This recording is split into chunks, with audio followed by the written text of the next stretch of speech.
Oke. Kalau yang penting di sini tuh ada yang namanya circulus arteriosus lucis. Jadi di otak itu tuh kayak ada arteri-arteri yang konsepnya gimana ya? Sambung nyambung jadi satu bentuk lingkaran. Jadi bentuknya tuh kayak lingkaran. Ini kelihatan kayak ya mirip lingkaran lah kayak gini. Nah, fungsinya tuh buat apa? Ya nggak lingkaran kalau biasa benar. Jadi posisinya tuh ada kayak di bawahnya otak tapi rada miring gimana ya? Ya udah besok pas bilang lihat sendiri ya. Nah ini fungsinya buat apa? Jadi kayak buat vaskularisasi kolateral antara otak depan sama otak belakang, sama buat ini kayak vaskularisasi alternatif antara otak kanan dan otak kiri gitu. Nah ini arterinya tuh ada apa aja nanti bisa dibagi ya. Ini ada cerebri anterior, ada cerebri medial, cerebri posterior, ada arteri communicatis yang anterior sama posterior. Pokoknya ada 5 arteri di situ.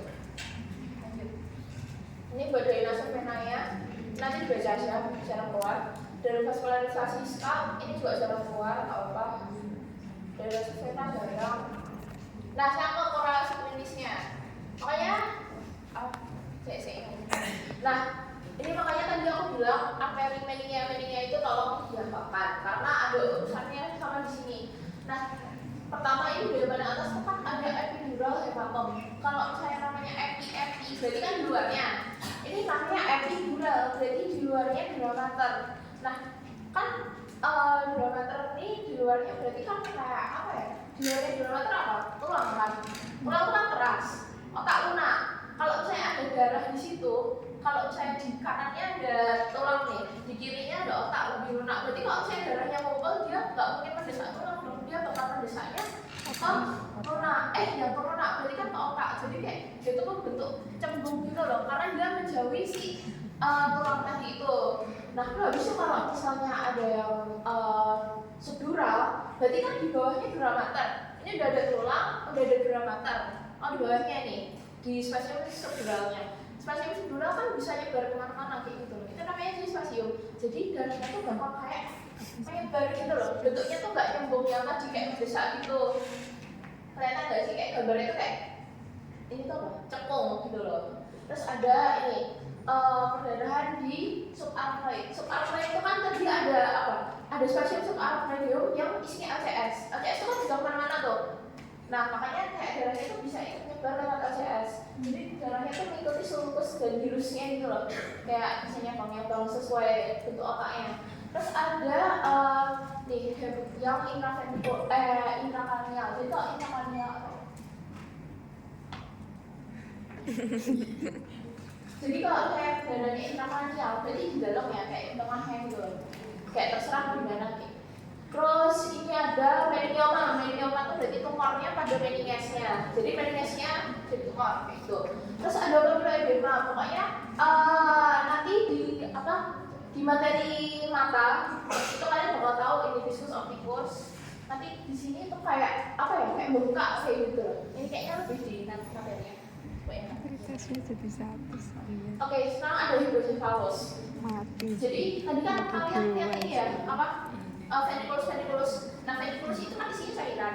Kalau saya cairan babanya, itu kan nanti lama-lama kan kayak membesar, terus bisa menekan jaringan di sekitarnya. Padahal otak, terutama kalau misalnya otaknya udah dewasa ya, otaknya kan kayak kraniumnya udah paten gitu loh. Jadi itu bisa meningkatkan tekanan intrakranial. Nah, beda lagi kalau misalnya hidrosephalusnya itu ada anak itu kan biasanya kraniumnya belum paten gitu kan. Makanya kalian kalau misalnya lihat pasien hidrosephalus itu bisa sampai kepala yang besar kayak gitu. Oke, udah selesai di materiku. Terima kasih.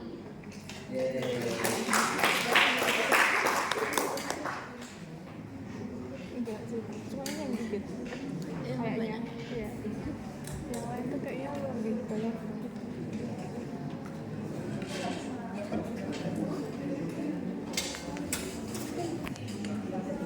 Kayaknya gue perlu.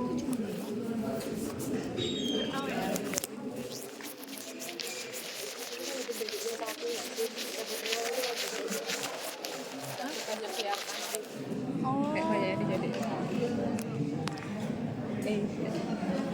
Dek Siva.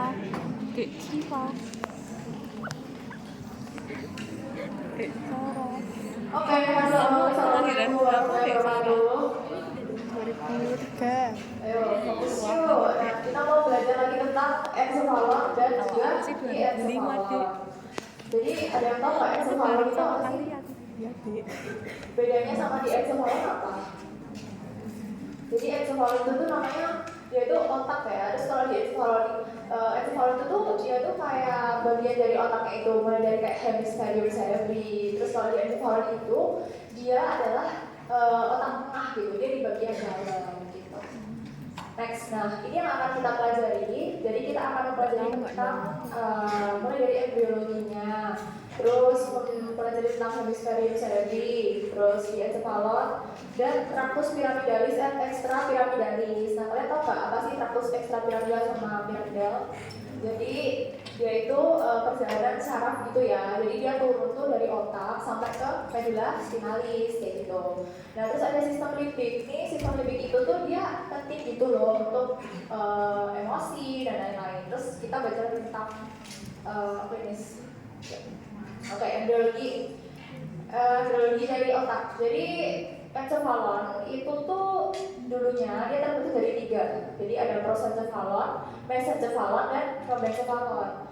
Nah, ini lihat panahku ya. Prosencephalon tuh mulainya tuh cuma kayak gini doang. Terus mesencephalon, terus rhombencephalon gitu. Nah, seiring waktu si prosencephalon dia tuh akan menjadi 2, jadi telencephalon dan diencephalon. Telencephalon yang ini, yang diencephalon ini. Telencephalon berlanjut menjadi cerebrum. Diencephalon terbagi jadi 4 sebenarnya, ada thalamus, hipotalamus, epitalamus, sama subthalamus. Terus nanti mereka tuh akan mengalirkan ke masing-masing ruangan gitu ya. Nih, jadi ventricle lateralis, ventricle tertius gitu-gitu. Terus udah ya yang prosencephalon, terus yang mesencephalon. Nah, yang mesencephalon itu tuh otak tengah. Jadi dia itu akan berkembang jadi midbrain. Nah, nanti di midbrain itu ada ruangan yang isinya tadi apa? LCS. LCS itu dia akan mengalir ke ventricle itu loh deh. Nah, itu tuh ada namanya kalau di otak tengah itu namanya aqueductus gitu. Terus habis itu rhombencephalon itu yang paling bawah, dia akan terbagi jadi 2, ada mesencephalon dan mielencephalon. Mesencephalon itu akan jadi pons sama cerebellum. Terus kalau mielencephalon itu yang akan menjadi medula oblongata. Nah, kalian pernah dengar nggak istilah batang otak?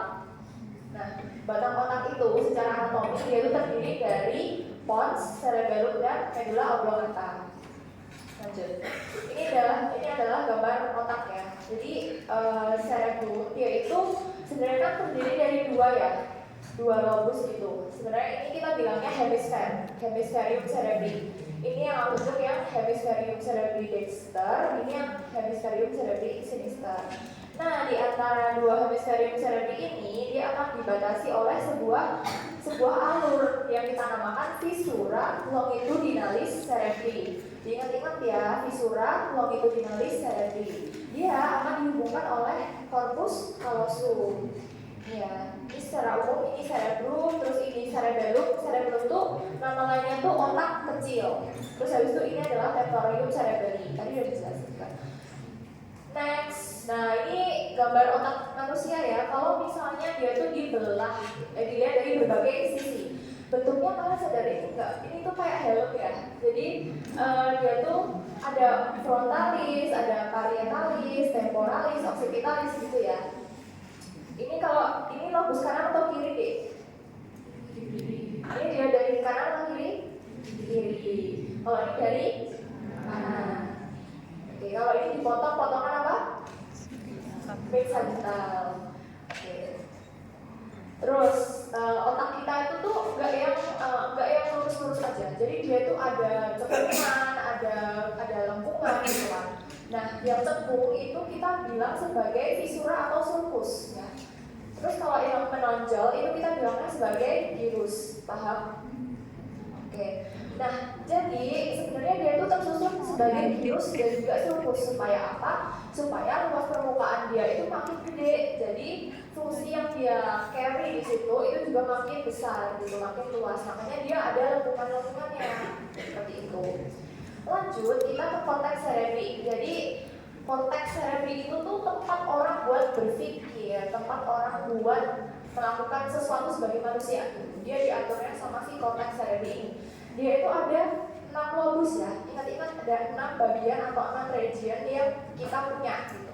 Yang pertama dari yang depan dulu, yang biru. Yang biru ini adalah lobus frontalis. Terus yang ungu ini adalah lobus parietalis. Terus yang hijau tua, ini lobus occipitalis. Yang hijau muda ini lobus temporalis. Terus ini adalah lobus insula. Nah ingat-ingat kalau lobus insula dan lobus limbicus itu tuh nggak kelihatan dari depan. Jadi dia tuh harus dibuka dulu, dipotong dulu baru kelihatan gitu, karena dia ketutupan. Nah, terus ini gambarnya ya nih. Jadi kalian lihat yang putih-putih ini namanya corpus callosum. Dia yang menghubungkan antara hemisferium cerebri kanan dan kiri. Ya, paham? Tadi kan aku udah bilang, jadi otak itu kan dia terdiri dari 2 hemisfer, dan dia dihubungin sama si corpus callosum ini gitu. Oke, terus di sini itu letaknya si lobus limbicus sama lobus apa tadi lobus insula. Jadi ada lobus limbik sama lobus insula itu di area ini gitu. Dia tuh tersembunyi. Jadi kalau dari luar tuh nggak kelihatan kan, kelihatan cuma ini doang. Tapi waktu kita buka, nah ini bakal kelihatan area ini. Itu tuh punyanya si lobus insula gitu.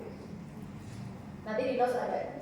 Terus ini adalah kita bahas sulcus pentingnya ya yang di otak. Jadi ini lobus apa? Frontal. Ini lobus parietal. Ini lobus occipital. Ini temporal. Nah, pertanyaanku, sulcus apa yang memisahkan antara lobus frontal dengan lobus parietal? Sulcus centralis. Dia itu letaknya di antara gyrus apa dan gyrus apa?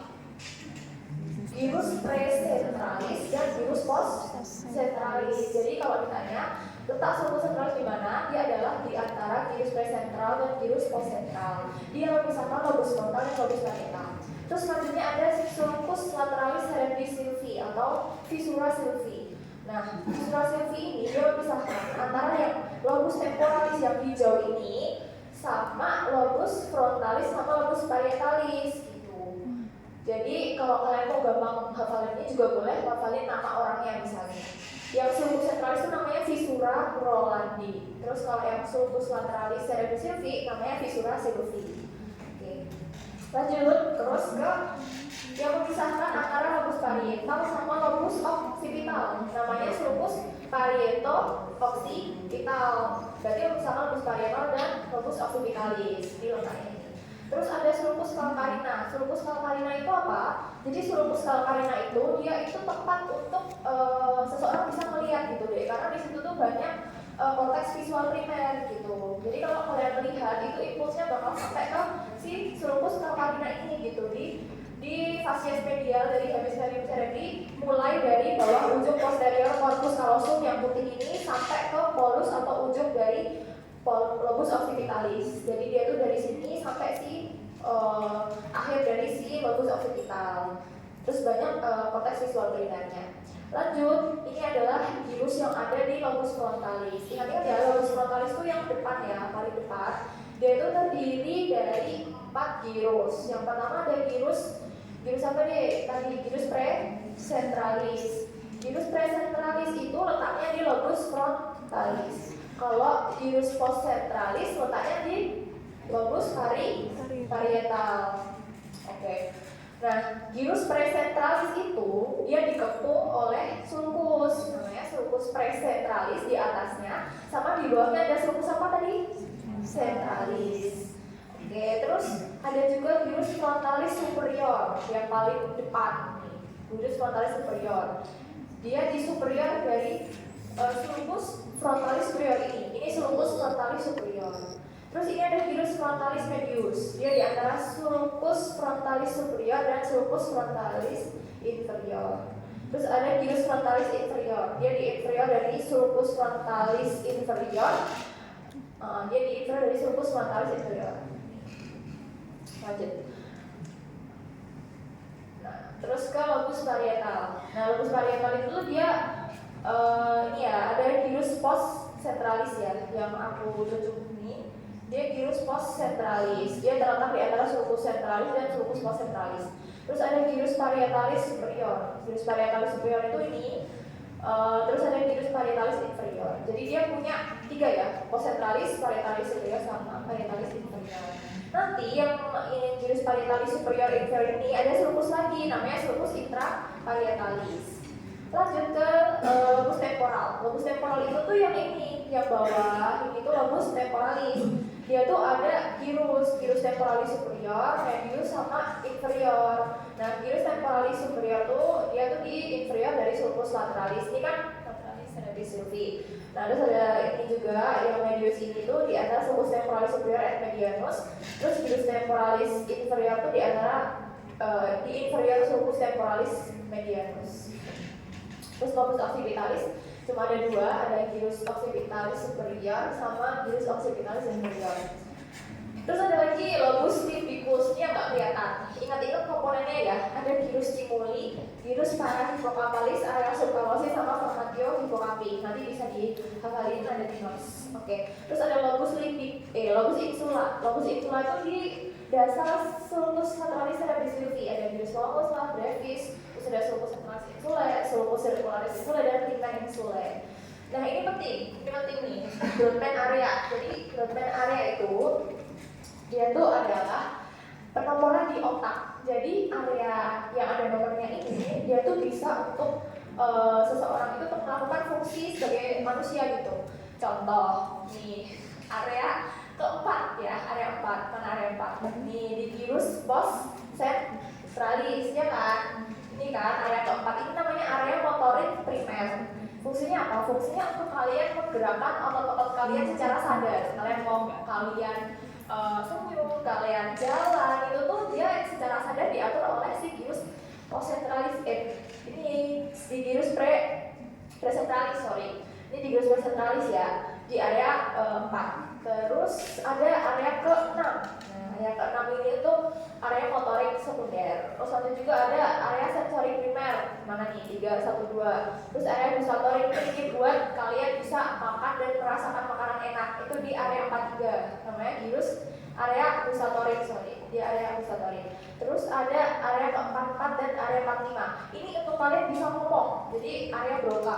Jadi kalau misalnya kalian ngomong, itu tuh diatur oleh otak di di area Broca 44 sampai 45 ini gitu. Terus juga ada area Wernicke. Area Wernicke itu untuk kalian memahami pembicaraan. Jadi kalau misalnya aku jelasin, terus kalian paham, berarti area Wernicke kalian itu masih bagus gitu. Nah, area Wernicke itu di nomor 39 sama 40 sama 22. Ingat-ingat ya. Terus ada area pendengaran nih. Kalau kalian bisa dengerin sesuatu, berarti ini yang kerja nih area auditori. Auditori ada yang primer sekunder ya. 41, 42 primer, 22 area yang sekunder. Terus ada area visual primer. Area visual primer itu area 17. Jadi kalau kalian bisa melihat sesuatu itu berarti area visual primer kalian itu masih bagus gitu. Tapi untuk orang-orang yang mungkin kena trauma di area itu, dia tuh bisa buta gitu karena area visual primernya itu terganggu. Lanjut. Ini adalah sentrum semioval, jangan bingung. Jadi otak itu dia tuh kan ada saraf yang naik dan turun. Kalau ada impuls, jadi dia turun ke mana-mana ke bawah, dari sensor dia naik ke atas gitu ya. Nah, dia tuh ada serabut yang menghubungkan gitu.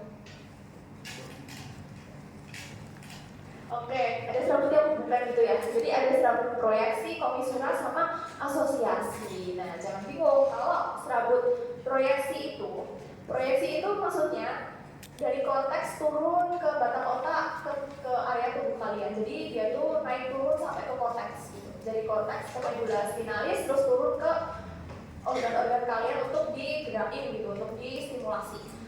Itu namanya serabut proyeksi, dari atas ke bawah, bawah ke atas. Dia terdiri dari apa aja? Dia terdiri dari 2, ada kapsula interna, dari 3 sorry. Ada kapsula interna, corona radiata, sama radiatio optica. Yuk kita bahas satu-satu ya. Kapsula interna dulu. Kapsula interna itu dia ada di nucleus caudatus nukleus lentiformis sama thalamus. Pasti bingung, apa sih nukleus caudatus, apa nukleus lentiformis? Ini dia kapsula interna. Nukleus, nah ini ada genunya. Genu itu adalah pertemuan antara pus anterius et posterius. Ini genu, terus ada pus anterius yang memisahkan antara si nukleus caudatus dengan nukleus lentiformis. Terus pus posterius itu yang memisahkan antara si thalamus dengan nukleus lentiformis. Sebentar, kalian mesti nggak tahu mana nukleus caudatus. Ini nukleus caudatus. Ini nukleus caudatus. Terus ini thalamus. Ya. Terus ini adalah nukleus lentiformis. Yang ini nukleus lentiformis, ini nukleus caudatus, ini thalamus. Terus dipisahkan sama yang namanya pus anterius, pus posterius, sama genu. Oke. Lanjut, terus ada serabut reaksi yang kedua, namanya corona radiata, bukan coronavirus, tapi corona radiata. Jadi corona radiata itu dia terletak di medial serabut asosiasi dan berpotongan dengan tadi corpus callosum. Jadi kan tadi harusnya di sini ada corpus callosum ya. Nah di sini itu dia jadi arah impulsi corona radiata. Dia itu akan menyebar ke seluruh korteks. Jadi itu kayak radiata. Radiata tuh menyebar dari pusat ke tepi. Namanya corona radiata. Jadi dia dari situ menyebar ke semua jurusan korteks cerebri. Dia afferent, naik gitu. Dari bawah ke atas. Lanjut ke radiatio optica. Oke, radiatio optica itu dia menjalar di serabut-serabut posterior kapsula interna ke viscera papilina. Nih, dia untuk jarak mata gitu.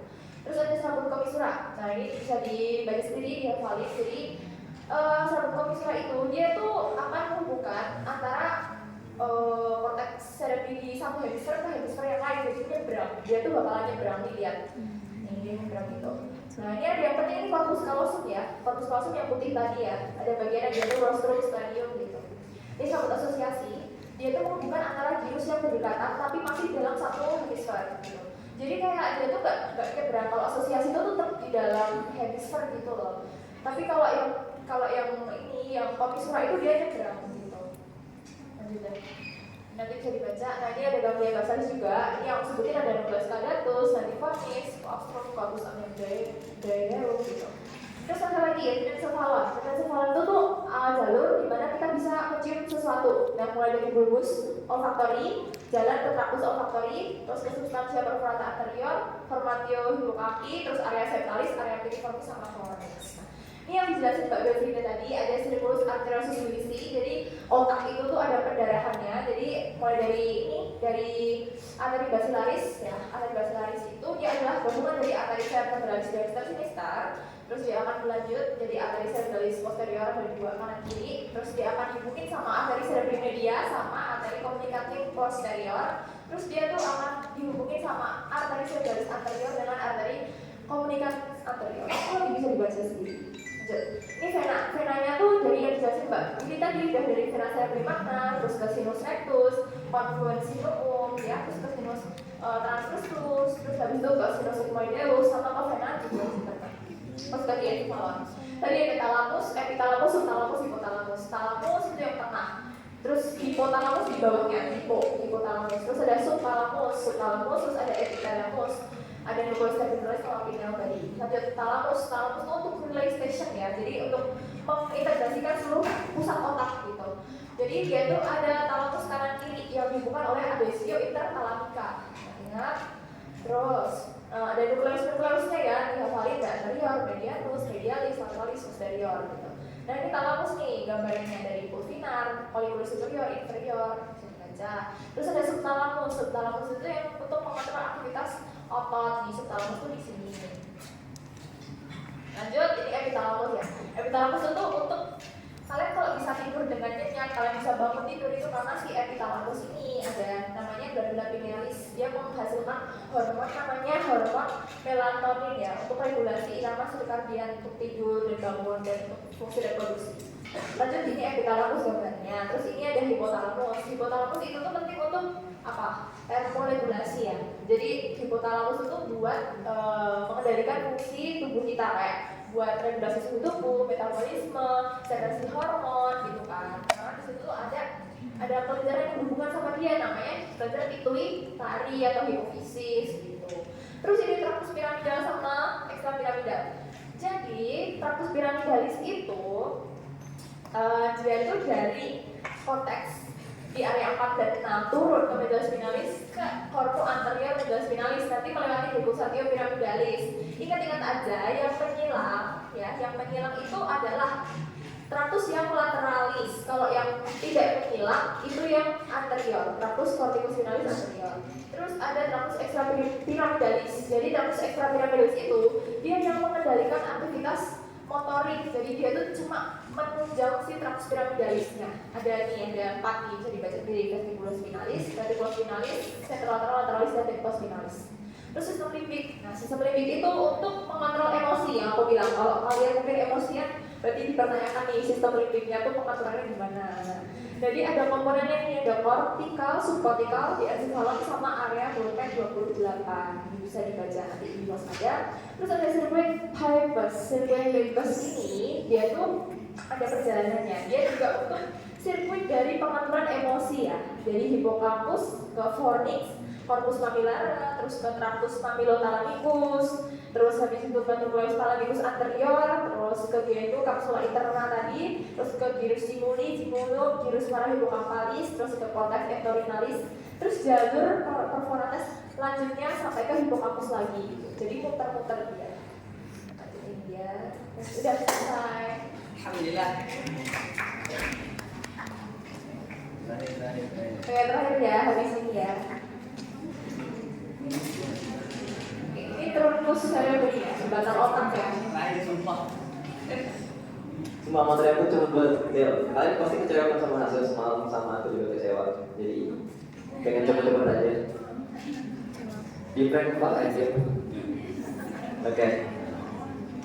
Iya, kita cuma aja ini ada truncus cerebri, cerebellum, medulla spinalis. Jadi truncus cerebri sampai mau dibahas kayak Willy sama Basalza. Truncus cerebri itu batang otak. Nah, di sini kita bakal belajar pentingnya batang otak. Kenapa kok ketika kita petarung ya, misalnya kayak taekwondo, terus kemudian mix martial art itu kita boleh pukul tembok belakang, karena nanti akan ada struktur khas yang tidak boleh dicederai gitu. Jadi pernah ada kasus truncus cerebri ini terkenal oleh suatu jadi ada pertanyaan orang dia dipukul sini ya, kena truncus cerebri-nya, terus kemudian dia lumpuh sampai dia meninggal.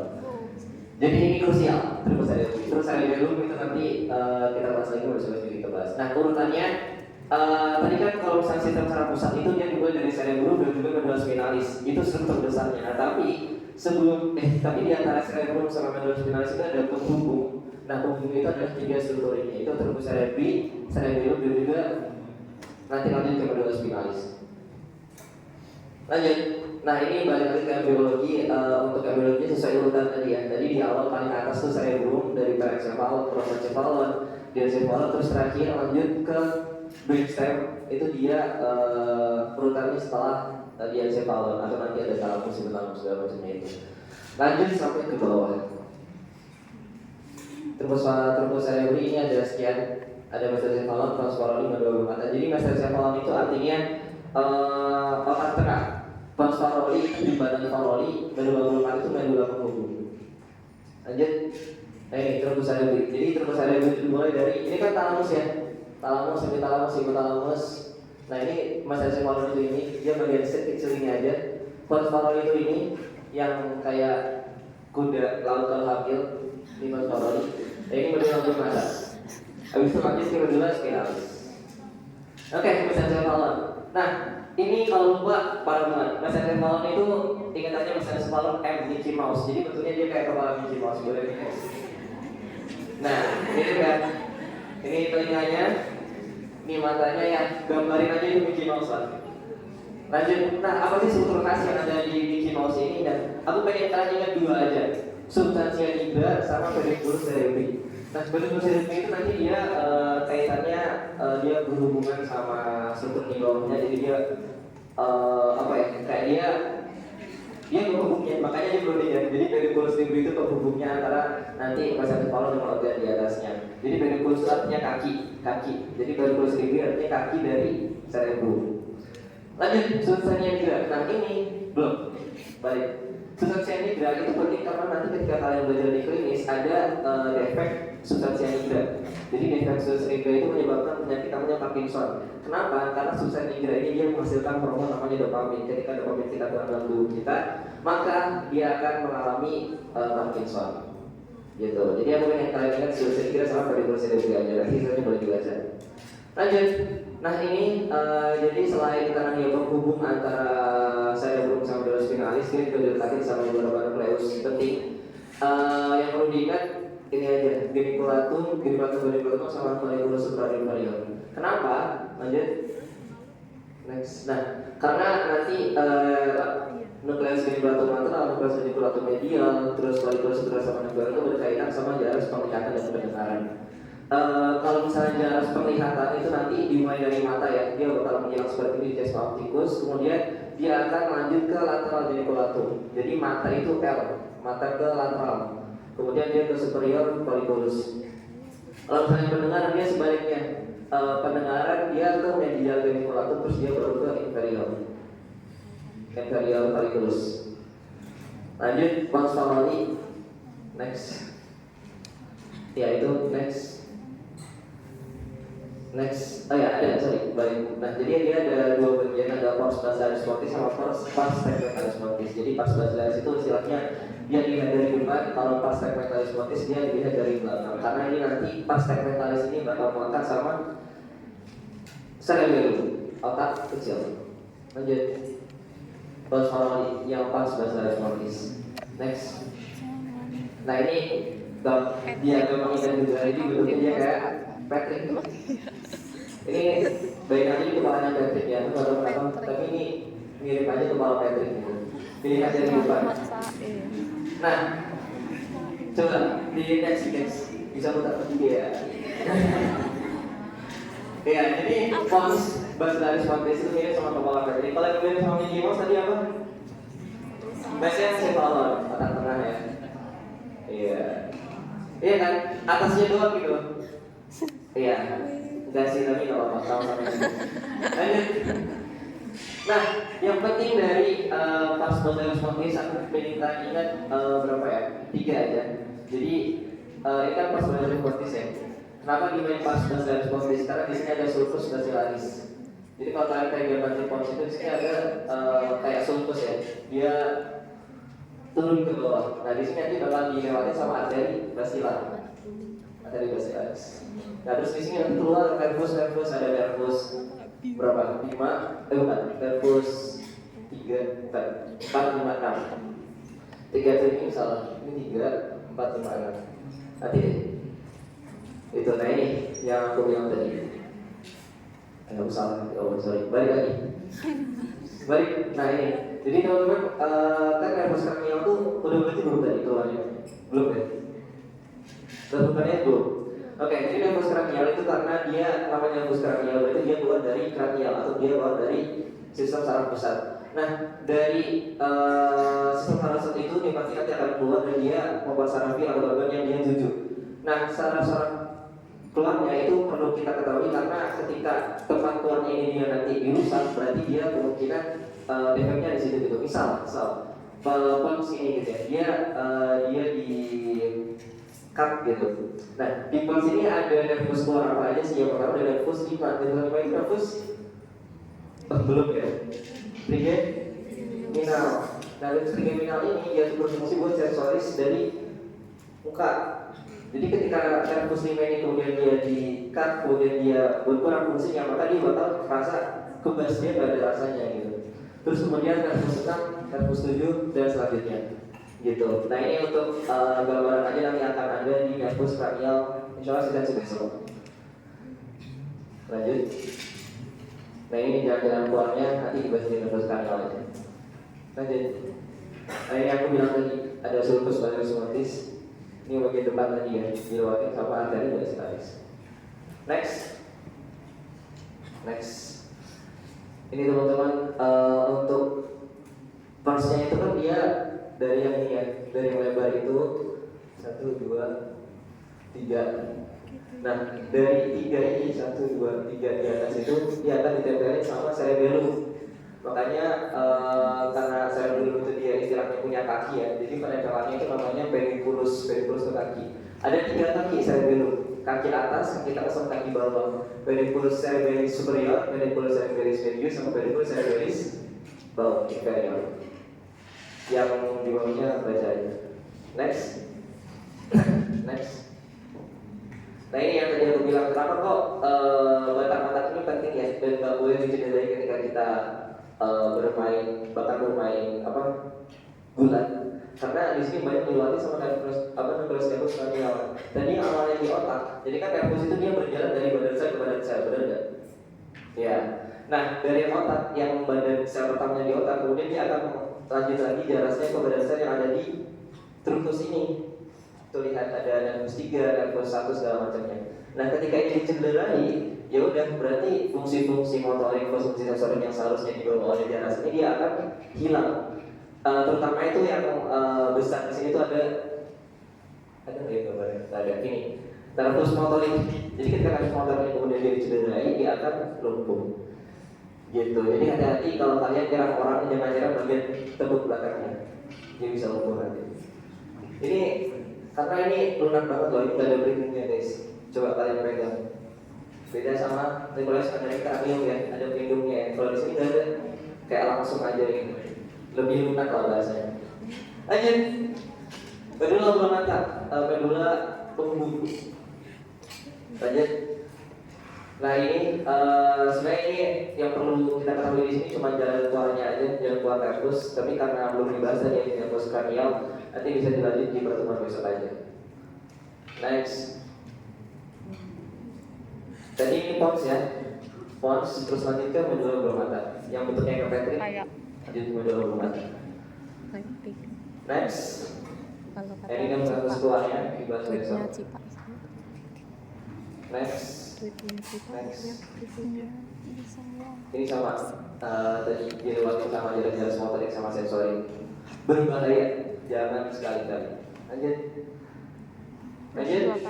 Konspirasinya sama, jadi semua SSP dia masih ada di atas sini, terutama dari trunkus cerebri ke atas itu sirkulasinya masih pakai sulcus arteriosus bilisi. Nah utamanya untuk yang pons sama trunkus cerebri itu nanti dia dari ada namanya arteri cerebellar, nanti ada basal inferior sama arteri inferior, dan arteri lainnya yang memvasularisasi dari pons itu udah merah. Lanjut. Ini gambarannya tadi. Jadi dari awal ya, basilaris fortis. Terus kemudian dia lanjut ke sekitar dari pons, lanjut juga nanti ke medula oblongata. Next. Nah ini SSP belum juga ya, sekitar mereka. Jadi teman-teman, ini yang jarak motorik tadi, ketika dia udah sampai di medula oblongata dia akan menyilang ya. Ada salah satu yang menyilang yang lateral itu namanya decussatio of pyramida. Itu letaknya di medula oblongata. Ini pernah keluar di soal UB kapan ya? Decussatio of pyramida. Lanjut, cerebellum. Nah ini cerebellum fungsinya banyak ya. Intinya dia itu adalah untuk menjaga keseimbangan.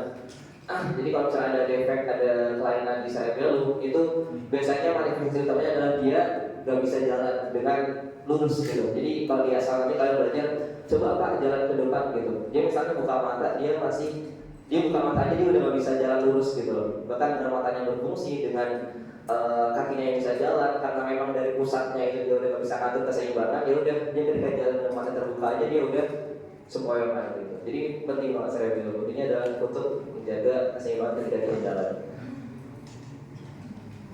Next, ini bagian-bagiannya bacanya apa? Embriologinya. Next ini bagian-bagiannya ada APM.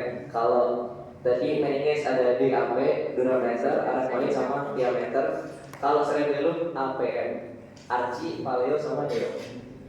APM, bukan VPN. Lanjut. Ini dilihat dari dalamnya. Jadi ini misalnya dia otak kayak gini ya, dia dipotong transversal ini. Nah yang atas itu dia nempel sama medulanya tadi. Ini cerebellum yang bagian belakangnya. Lanjut. Ini aku bilang tadi, cerebellum punya 3 kaki yang menempel di pons. Ada kaki atas, kaki tengah, sama kaki bawah.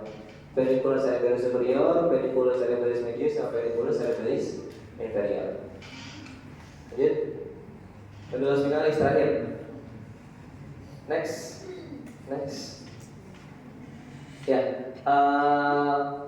perundingan teman-teman di bagian medula spinalis ini itu kan dia sejalan sama vertebrae ya. Dia mulai dari cervical, thorax, lumbal, dan juga sacral.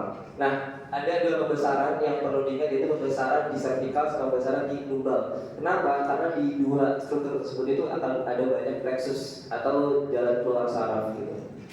Yaitu namanya pembesarnya itu mesensia cervical sama itu mesensia lumbal.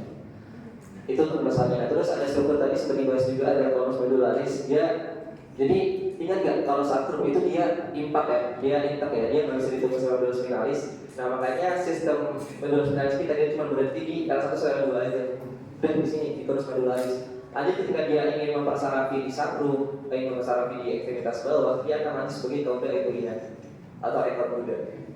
Jadi dia medula spinalis yang benar-benar batang itu cuma sampai conus medularis atau L1 sampai L2.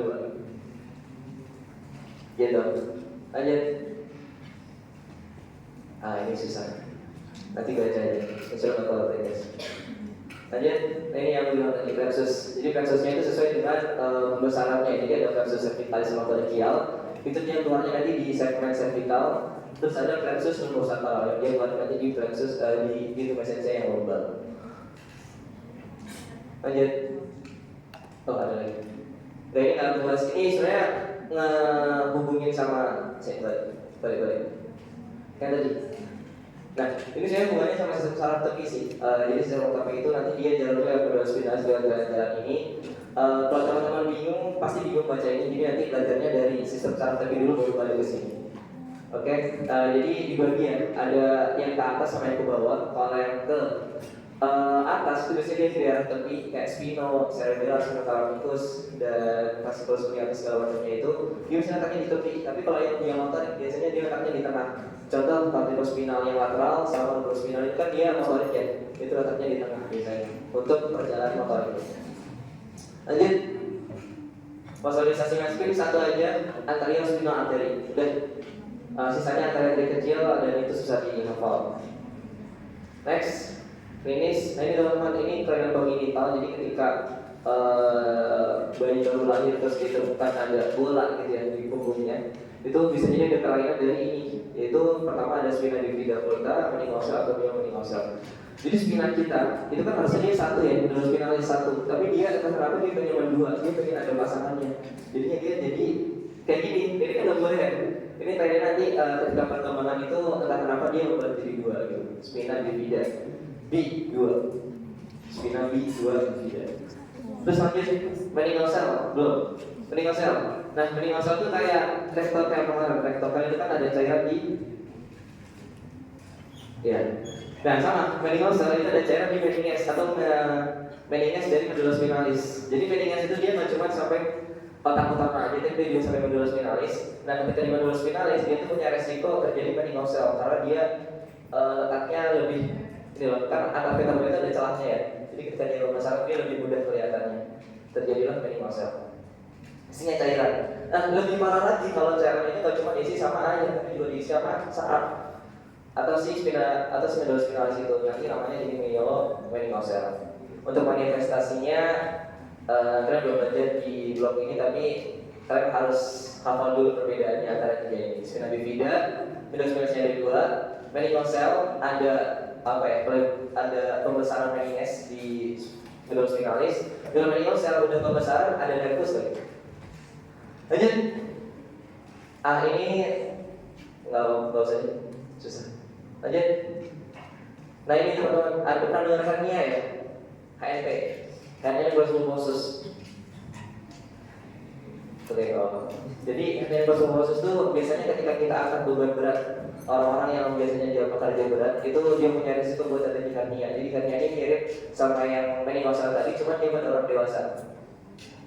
Lanjut, belum. Ya itu untuk manifestasinya. Alhamdulillah. Lumayan ya. Oke, sekarang aku tutup. Semoga asisten kita yang bisa membantu tes nantinya. Jangan lupa datang ke tes besok. Mari kita tutup.